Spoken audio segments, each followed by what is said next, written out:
in terms of delivering news. Now, no one has a problem delivering good news. It seems like there's not a whole lot of training out there to deliver good news to people.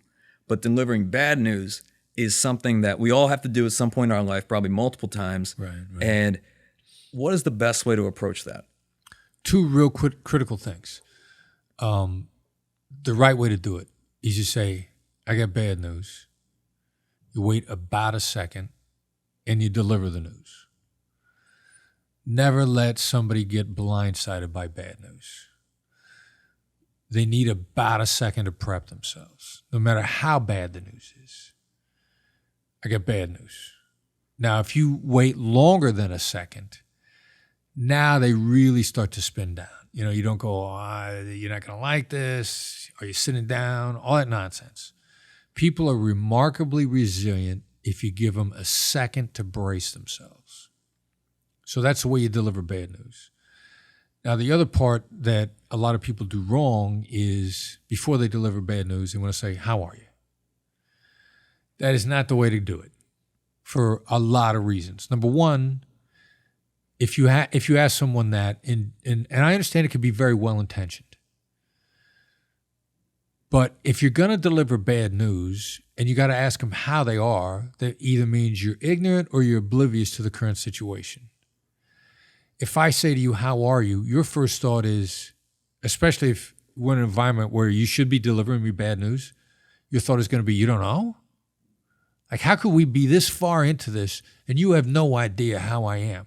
I mean, it's a very well-intentioned thing that communicates that you might be oblivious. So if you know somebody's bad, if you know they're not doing well, then start off by saying, like, look, I know things are rough for you right now. That's a recognition that you see them, that you're not oblivious, and that you care enough to actually notice and you're not afraid to articulate it. It's empathy. It's exactly, as opposed to being oblivious. You know, the funny thing is, I know so many stories where employees were about to get fired. They knew they were about to get fired, and the person firing them started out by saying, how are you? I mean, come on.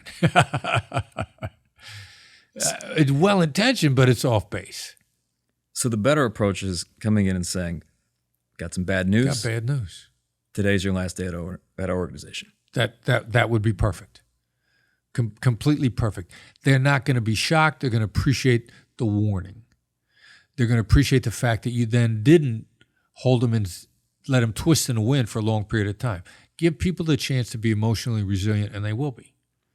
Now, what about what comes after that? Because I've seen certain, business owners really struggle where it becomes, and even if I look back at myself, where because you have that level of empathy, what could be a 5-minute meeting turns into an hour meeting because it's almost like you're trying to soften it for them.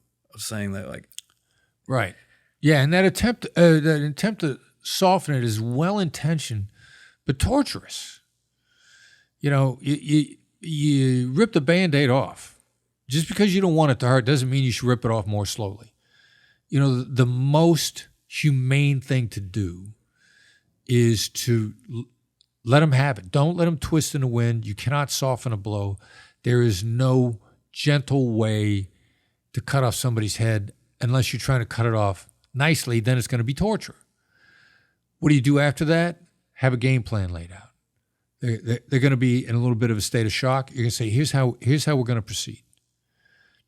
There are a couple things, there are a couple immediate concerns that they're going to have. You gotta give things a chance to sink in, and then you begin to address the immediate concerns. People want a way forward. They want to know what the truth is. They appreciate straight shooters. What's a straight shooter? A straight shooter is somebody who tells the truth in an emotionally intelligent way. They don't let people twist in the wind. They don't torture people in the guise of being nice.